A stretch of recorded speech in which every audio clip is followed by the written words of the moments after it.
Let's discuss the second axis theorem, that is the parallel axis theorem. Unlike to the situation of perpendicular axis theorem, this theorem can be applied for any kind of object. Like perpendicular axis theorem is applicable only for two-dimensional or laminar structures. So we can write it is valid for all types of rigid bodies. The theorem, let us first define it. Say we are given with a three-dimensional body and we are required to find the moment of inertia of this body about any given axis of rotation about which the body is rotating. So this moment of inertia is I. So to evaluate the value of I, for application of parallel axis theorem, first we locate the center of mass of body. So this is the center of mass of body. First we locate the center of mass. Then we consider another axis of rotation which is passing through center of mass and it is parallel to the initially given axis about which we are required to find moment of inertia. Say about this considered parallel axis, the moment of inertia is IC. Then the moment of inertia of the body about the initially given axis can be written as I is equals to IC plus MD square, where D is the normal separation between the two parallel axes. One is the central axis, other is the initially given axis, and the two must be perpendicular, parallel. So in this situation, the moment of inertia of the body about any given axis can be given as IC plus MD square, where IC is the moment of inertia of body about the axis which is parallel to initial axis and passing through center of mass, plus the product of mass and the square of distance between the two parallel axes. So this is the statement of parallel axis theorem. Let's also analyze how the expression can be derived. For the body which we can see here, to analyze the parallel axis theorem, let's first consider an elemental mass dm in the body. Say this dm is located at a distance small r from the initial axis about which the moment of inertia is required, and say its distance from the central axis of rotation is rc. So here we can directly write the moment of inertia about the central axis can be given as integration of dm rc square, and moment of inertia about the required axis of rotation is integration of dm r square. In this equation, we can relate this distance r and rc by using the separation between the two axes d. Say if this angle is theta, which is the extension of this line joining the axis of rotation is making with rc, and we also drop a perpendicular from the position of mass dm onto this line, here we can write this distance would be rc cos theta and this distance would be rc sin theta if this angle is theta.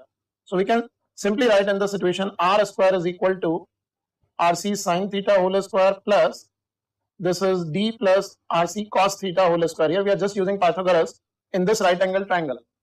Now in this situation, on just squaring the terms, we'll get r square is equals to, it is rc square sin square theta, and on opening these two terms, we'll get d square plus rc square cos square theta plus 2d rc cos theta. So in this situation, rc square sin square theta and rc square cos square theta will become rc square plus d integration of dm rc square. Studied in the previous chapter, parallel axis theorem. If we talk about the applications of parallel axis theorem for a ring, we know well that for the situation of a ring, if it is rotated about its central axis of rotation, the axis which is passing through its center and perpendicular to the plane of ring, we know that this IC is given as mr square. If we wish to find out the moment of inertia of this ring about an axis passing through the circumference of the ring, or it is tangential to the ring and perpendicular to the plane like this, if we rotate this ring about this given axis of rotation, then the moment of inertia can be directly calculated by use of parallel axis theorem. Because the axis which is parallel to this axis and passing through center is this, and its moment of inertia we are already aware about, it is mr square. So this separation is also r. So using parallel axis theorem, I can be written as IC plus MD square, and here IC is mr square, and the separation between the two parallel axes can also be written as r. So it is also mr square, so it can be written as 2mr square. So this is the moment of inertia of a ring about an axis passing through the circumference of the ring and it is perpendicular to the plane of ring. Similarly, if we talk about moment of inertia of a ring about its tangential axis of rotation, so this is the ring, and if we draw a tangent, or say if we rotate a ring about its tangential axis of rotation, there is an axis of rotation which is along the tangent of ring. So this moment of inertia I can also be calculated very easily by using parallel axis theorem. For this, we need to consider another axis which is parallel to the initially given axis and passing through the center of this ring. So this is the axis which can be considered as diametrical axis of rotation, and we know well that for the case of a ring, the diametrical axis of rotation moment of inertia of the ring can be written as half mr square. Just now in the previous section we have studied. Now if this is moment of inertia half mr square, then moment of inertia about the given axis can be calculated by parallel axis theorem, as the separation between the two axes is r. So we can write using parallel axis theorem I is IC plus MD square, and here we take IC as half mr square, that is moment of inertia about diametrical axis, plus mr square as the separation d is also r. So the moment of inertia of a ring about its tangential axis of rotation can be written as 3 by 2 mr square. Similarly, if we talk about the applications of parallel axis theorem about a disk, again we know for the situation of a disk, about its central axis of rotation, its moment of inertia can be given as half mr square. And if we find out the moment of inertia about an axis which is passing through its circumference and normal to the plane of this disk, and about this moment of inertia we can directly use parallel axis theorem as IC plus MD square. The separation between these two axes can be taken as r. So moment of inertia is written as half mr square plus mr square. So this will be equal to 3 by 2 mr square. This is the moment of inertia of a disk about an axis of rotation which is passing through its edge and it is perpendicular to the plane of the disk. Similarly, for the tangential axis of rotation of a disk, we can also use parallel axis theorem. If this is the disk and we want to rotate it about an axis which is tangential to the disk, which is lying in the plane of this disk, and say we rotate it and we are required to find its moment of inertia I, then we consider another axis which is parallel to this axis and passing through the center. So this would be the diametrical axis of rotation for the disk, of which moment of inertia we have already calculated in the previous article, which is 1 by 4 mr square. This is the moment of inertia of the disk about diametrical axis of rotation. And the two parallel axes are separated by a distance r because one is tangential and other is along the diameter. So using parallel axis theorem, this I can be written as again IC plus MD square. Here IC can be written as 1 by 4 mr square, plus as d is equal to r, it is written as mr square. So moment of inertia of a disk about its tangential axis of rotation can be written as 5 by 4 mr square. Now in sequence we'll talk about moment of inertia of a hollow and solid sphere about the tangential axis of rotation. Say we are having a hollow sphere which is considered to be a thin walled sphere. We know well that for a hollow sphere about the central axis of rotation, the moment of inertia about this axis is given by 2 by 3 mr square, which we can consider as IC. If we consider a tangential axis and about this axis the hollow shell is rotated, then about this axis we can state the moment of inertia can be given by parallel axis theorem, that is IC plus MD square. We substitute the value of IC can be taken as 2 by 3 mr square, plus D is the separation between the two axes are, so this mr square. So here moment of inertia is 5 by 3 mr square. Similarly, we can talk about the moment of inertia of a solid sphere about its tangential axis of rotation. Say we have a tangential axis, and if we talk about the central axis of rotation, we know well that about the central axis of rotation, moment of inertia of a solid sphere is given by 2 by 5 mr square. So about the tangential axis, this moment of inertia I can be given by parallel axis theorem as IC plus MD square. So here IC is 2 by 5 mr square, and again the separation between the two axes is r, so it is plus mr square, which can be written as 7 by 5 mr square. So this is the moment of inertia of a solid sphere about its tangential axis of rotation.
Let's discuss radius of gyration. We can simply write about radius of gyration as it is the equivalent radius of circular motion for a rigid body in rotation. Like if we are having a rigid body which is rotating about a given axis of rotation, so it is of mass m, body is rotating about this axis of rotation, then if there is a point where we concentrate the whole mass of body in such a way that if this is the axis of rotation and we consider the whole mass of body concentrated at a point which is located a distance k from the axis of rotation, and if the mass revolves in a circular motion of radius k such that the moment of inertia of this point mass is equal to the moment of inertia of this body, then k is defined as radius of gyration of this rigid body. So if moment of inertia of the rigid body about the given axis is I, if this I can be written as mk square, because for the point mass in a circular motion moment of inertia can be written as mk square, then this k can be written as radius of gyration of body, which can be written as root of I by m. This is the expression we use for calculation of radius of gyration of a body about any given axis of rotation. Obviously, if we change the axis of rotation for a given body, its radius of gyration changes. Like if we talk about a ring, we can write for a ring about the central axis of rotation. We can say about central axis of rotation, radius of gyration can be written as root of I by m, that can be written as r only, because moment of inertia we write as mk square.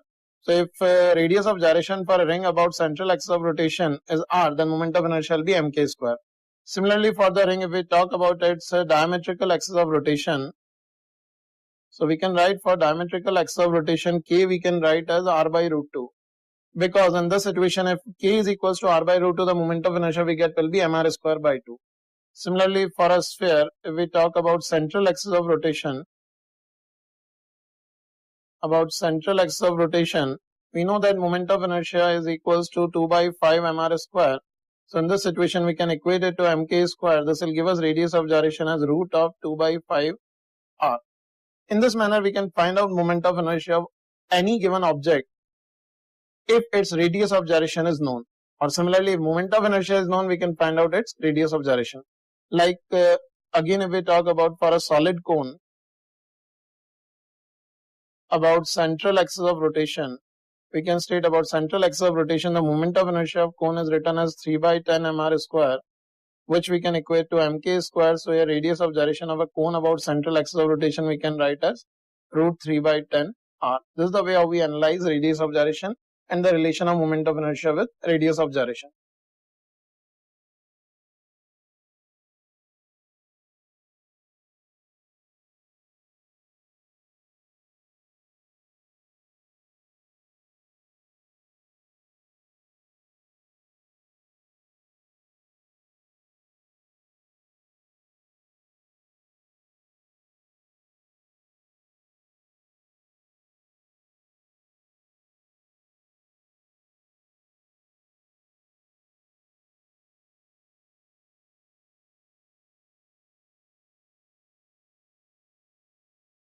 In this problem, we are required to find the moment of inertia of a spherical ball of mass m, radius r, with the center attached at the end of a thin straight rod of mass capital M and length L about an axis passing through the other end of the rod and is perpendicular to it. So this is the axis of rotation, so it is y dash about which if the whole system is rotated, we are required to find its moment of inertia. So here we analyze the situation, we can see the moment of inertia of rod about the axis of rotation which is passing through the end can be simply written as it is ml square by 3. And if we talk about moment of inertia of a sphere about this axis of rotation, so to find its moment of inertia about y dash, we first consider an axis which is parallel to y dash and passing through the center, which can be written as IC.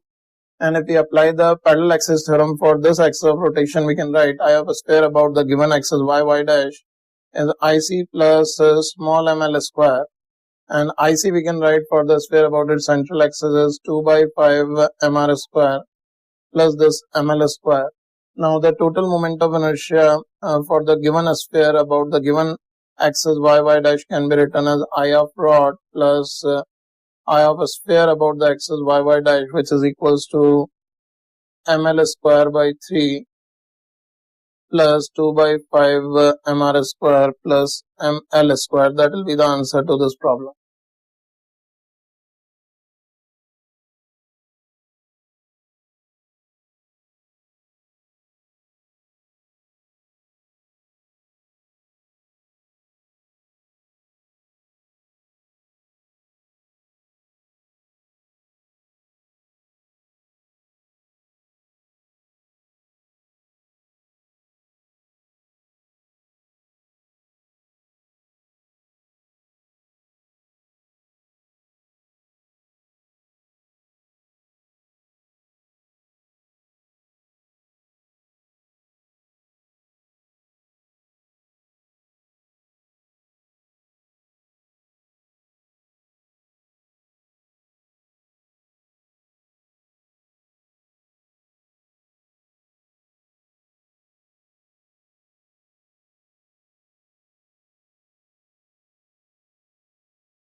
Let's discuss Newton's second law in rotational motion. As we know, when we talk about translational motion, we can say in translational motion, summation of all forces acting on body can be written as mass into acceleration. Net force on a body can be written as product of mass and acceleration. Similarly, when we talk about rotational motion, the force will be replaced by its angular counterpart, that is torque, and acceleration will again be replaced by its angular counterpart, that is angular acceleration. So we can write similarly in rotational motion, we can write sum of all torques acting on a rigid body is equal to I alpha, because the angular counterpart or rotational counterpart for mass can be written as moment of inertia, and for acceleration we can use angular acceleration. We know well that for a given body of mass m, if a force F1 is applied onto it from left to right and another force F2 is applied onto it from right to left, and say here if F1 is more than F2, we can say the body will be displaced toward right with acceleration a, and the equation of motion for the body we can write as F1 minus F2, that is net force acting on the body in the direction of motion, which is equals to ma. This is the equation of motion according to Newton's second law in translational motion. Similarly, say we are having a rigid body which is pivoted about a given axis of rotation, and say the body is experiencing a force F1 onto it at a particular point, and another force F2 is applied onto it at another point. So these points are A and B. Here we can see due to the force F1, the body will experience a torque in anti-clockwise manner, and due to the force F2, the body will experience a torque in clockwise manner. If we wish to find out the torques, we can drop the perpendiculars from axis of rotation to the line of vector of forces, the direction along which the forces are acting. So if this distance is R1 and this distance is R2, we can see the torque due to the force F1 is F1 R1, and that due to F2 is F2 R2. And say in this situation, if the torque due to the force F2 is more than that of F1, the body will rotate with an angular acceleration alpha in clockwise manner. And here, equation of motion for the rigid body can be written as F2 R2 minus F1 R1 is equals to I alpha. Similar to this, where we are writing the net force acting on the body is equal to product of mass and acceleration. In this situation, the net torque acting on body, as the two torques are in opposite direction, we have subtracted the two. It is F2 R2 minus F1 R1 is the net torque acting on body along the direction of rotation, which can be written as product of moment of inertia and angular acceleration. This is the way how we use Newton's second law in case of rotational motion. In this situation, the body is rotating clockwise with an angular acceleration alpha. In this example, we are given with a uniform rod of length L and mass m, which is hinged at the topmost point, and is released from a position where it makes an angle theta with a vertical as shown, and we are required to find the acceleration of the tip of this rod just after it is released. On this situation, we can see when we release it due to the effect of weight on the rod, this will start rotating in clockwise manner. So if we find out the torque on rod due to its weight, torque on rod just after release, we can write the torque can be given as mg multiplied by the distance of mg from the axis of rotation. Here is the axis of rotation. This can be written as L by 2 sine theta. So this is the torque acting on it. And if we talk about angular acceleration of body, angular acceleration can be given as torque upon moment of inertia. So it is mg L by 2 sine theta divided by the moment of inertia of rod about the axis of rotation passing through its end. It can be written as ml square by 3. So here m and l gets cancelled out. The result will be getting as 3g by 2l sine theta. And in the problem, we are required to find the acceleration of this tip. As the rod is starting with angular acceleration alpha, then the tangential acceleration of the rod can be given as this is L alpha. So this can be written as 3d by 2 sine theta. This will be the answer of this problem. Let's analyze now the motion of Atwood's machine with the friction between a string and pulley. As we have studied about Atwood's machine in laws of motion also, but there we have taken ideal cases of a string and pulley where both pulley and a string were frictionless and a string actually slips over the pulley surface. Here we assume a friction is present and a string does not slip over pulley surface. So in this situation, say if the mass m2 is more than m1, this m2 will move down and m1 will move up. And in this situation, as a friction is present, the string does not slip over pulley surface and the pulley will also rotate. Say this m2 is coming down with an acceleration a, and by constraint relation in this mass m1 will also move with acceleration a, as the string is ideal, and the pulley will rotate, and angular acceleration of pulley we can write as a by r. Because the particles on the surface of pulley will move with the same acceleration a, and if pulley is rotating at angular acceleration alpha, we know that the tangential acceleration of any body rotating at angular acceleration alpha we can write as r alpha. So using that expression, I can write that angular acceleration is equals to a by r. Now the tensions in the two strings will be different. Here it is T2 and here it is T1. Because of friction between a string and pulley, tension can never be same unless the system will be at rest. Now in this situation, if we write the equation of motion of all the particles, for m2 we can write it as m2g minus t is equals to m2a. So this is our first equation of motion. As m1 is going up, we can write this for this m1, this tension is T2. For this m1, we can write T1 minus m1 g is equals to m1a. That is our second equation of motion. So these are the similar motions which we already studied in the topic of laws of motion. Now for pulley, if we write the motion equation, the pulley is rotating in clockwise manner. So there are two torques acting on it if we carefully see. One is due to the tension T2 which is in clockwise manner, and other is due to this tension T1 which is anti-clockwise. So net torque on pulley we can write as T2R minus T1R is equals to its I alpha, and angular acceleration we can write as a by r. This is our third equation of motion.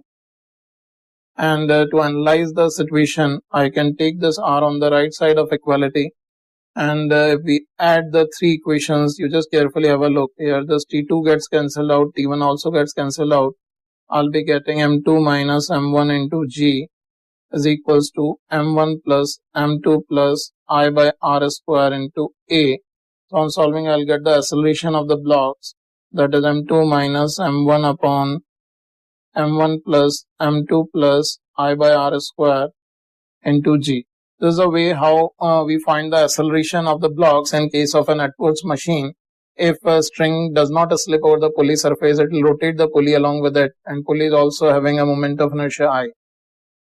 Using this acceleration from equation 1 and 2, we can also find out the tension in the two strings very easily. So be careful about such type of cases when we apply Newton's second law for translatory motion as well as rotational motion simultaneously, and we handle the problem.